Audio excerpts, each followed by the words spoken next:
We came here today to talk about the nonprofit pet adoption arena. Yeah.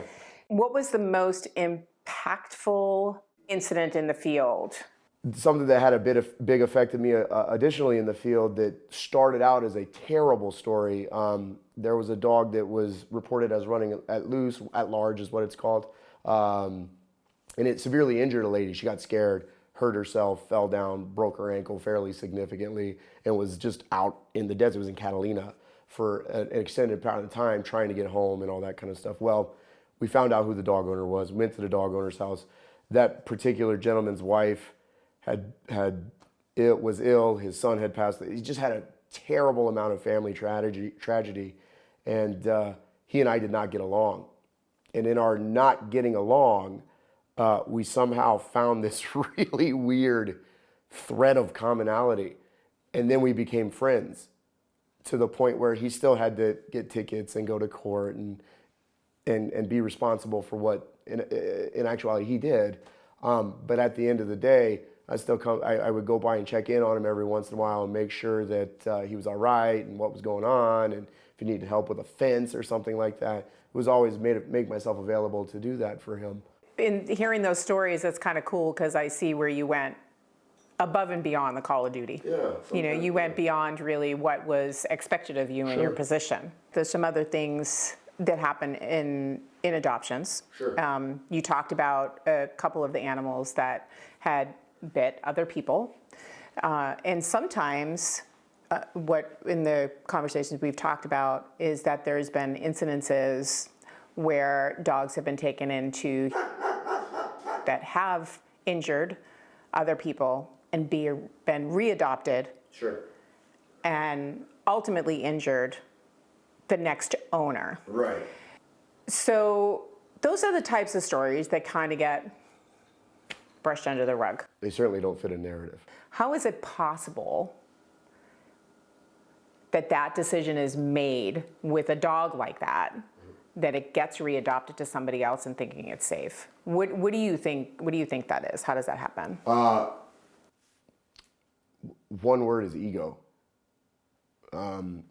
It's been my experience, and I say ego because I am guilty of it as well. You know, you get a dog in that may have displayed some behavioral tendencies that are not good, and you think that you are the arbiter of being able to mitigate that dog out of that. Mm-hmm. And sometimes that's just not possible.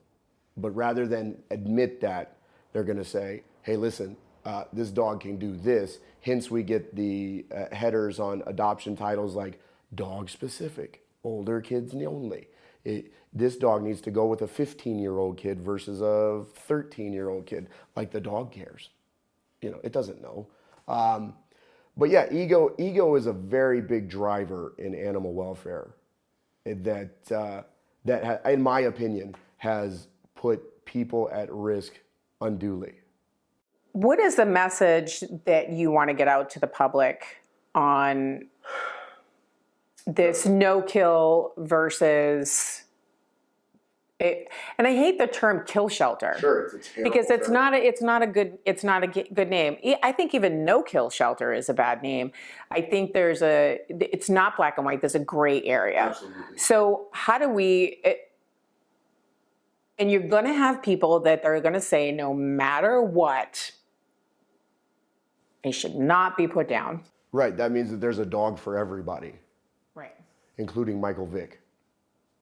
Thank you. Right. And there's so many. Right. What do you hope is the result of this conversation? What do you hope that people are going to learn from this? My biggest goal and hope with all of this is for people to just, one, I think that the no-kill movement is doing damage, and I feel like people should reassess the no-kill movement. I think that in its infancy, it was great. Like when I started, it was like this hushed thing that radical people spoke of, and we were on the opposite end of the spectrum at that time. We euthanized too much, you know what I'm saying? But there was that whisper of the no-kill movement, those crazy people. And what I find sad about the no-kill movement is that, almost 15, 16 years later, the people that were like the crazy no-kill people and we shouldn't do that, the no-kill movement has proved them right. And I just want people to, like, when they go adopt a dog, because I feel like everybody should adopt a dog. All of my dogs have been adopted. You have to hold shelters accountable, especially shelters like, we pay for that. That's our money that is running those facilities. And the secrecy that is involved with all of those facilities is unacceptable.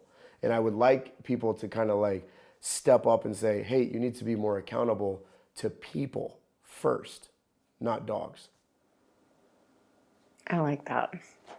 I agree. Yeah, it's very simple and reasonable.